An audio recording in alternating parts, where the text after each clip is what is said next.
Bees, we all love bees and we want to put them into our mosaics, particularly if we love to do things like flowers and bird baths and pots and all sorts of things.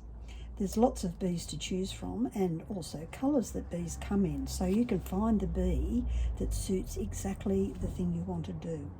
As a part of this introduction to workshop 4, I'll look at the patterns that are available for you, but also the stuff you might want to start collecting so you're ready to rock and roll with your bee. There's the honeybee, which is a HB, which we all know and love, and they're all over the world, coming in beautiful browns and oranges and honey-coloured caramels, so they look gorgeous in any garden spot. There's the ever-popular European bumblebee, would you believe? These are all black and yellow, and we're all very attuned to black and yellow bees because they're in children's storybooks. If you buy a bee costume, it's going to be a black and yellow one. In Australia, we don't have any bumblebees, except Tasmania does have a few, and they're considered to be feral, so non-indigenous to the landscape, and they'll be wanting to try and to remove those from that environment. And the absolutely gorgeous blue-banded Australian bee. There's lots and lots of different Australian bees, but the one we really love to include in our work are blue-banded bees. So lots of colours to choose from. In terms of glass that you might need, I managed to pull out a whole bunch of scraps that I had, which came from someone who was selling off their glass, and I just grabbed all of those. So you can start to look at glass that's on offer with an eye to what do I really need.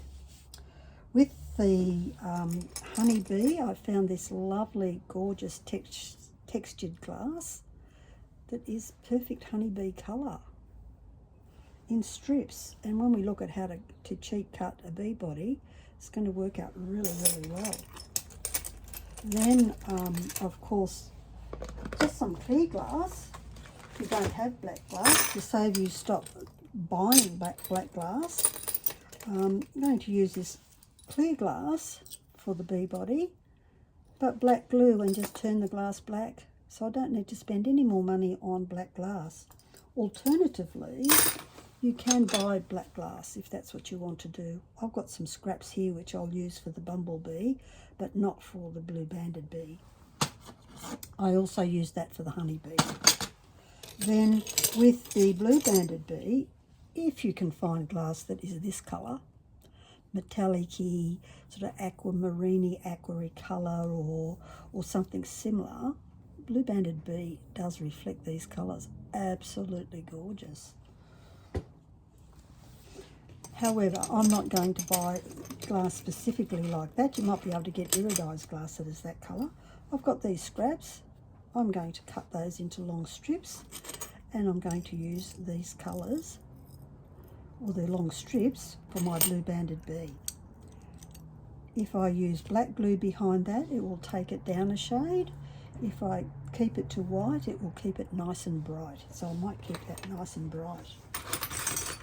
You can also use dark blues. It still looks fabulous. And often when we make blue-banded bees, this is the shade of blue we use.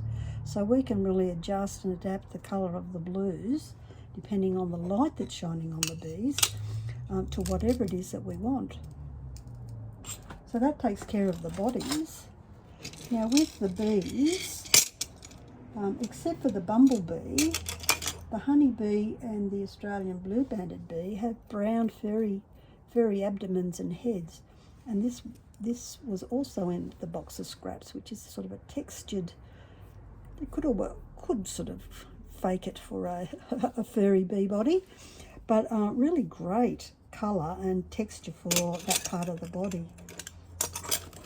And of course, the other thing you'll want is something for the wings.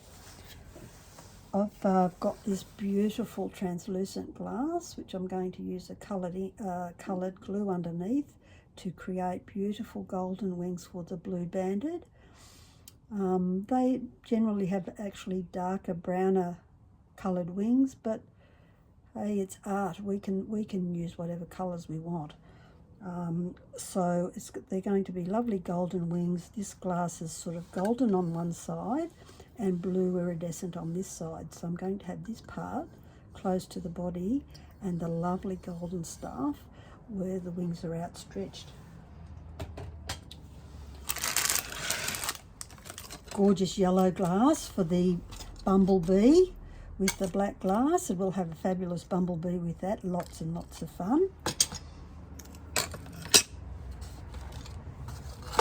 And of course for the honeybee you'll need some honeybee colours, so looking like sort of orangey bronzies colours. I was lucky enough to have 2 scraps of this incredible orange iridescent glass which I used for the wings.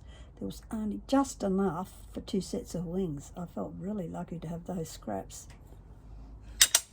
So in terms of buying the glass in Australia, the really most popular size of glass that's being sold at the moment, and of course everything changes, are the 10 centimetres by 20 centimetre glass, which is about this size, or 4 by 8 inches. So you can see that's a reasonable size. But having said that, you need to think about if you're going to make the wings the same size as my patterns, then you're going to need that size glass makes 1.5 sets of wings. So if you buy 2 of that size, you'll be able to get 3 sets of bee wings or dragonfly wings or whatever sort of wings it is that you want to make. Or you need to adjust your wings and make them a bit smaller if you want to be sort of more frugal with your glass, and of course depending on what your budget is. The other thing I'm going to use are these pre-cut petals. They are stained glass, but I certainly wouldn't be bothered cutting these, and I've picked these sort of bluey wisteria coloured ones because Australian blue-banded bees love purple or blue flowers as their favourite.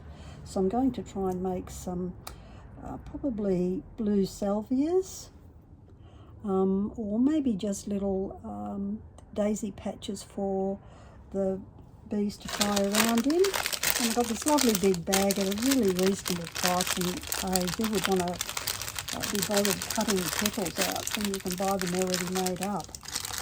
So that's pretty much the glass that you'll want to have, or choices of glass that you might like to choose when you're preparing for your bee. The other thing you want is something for the eyes.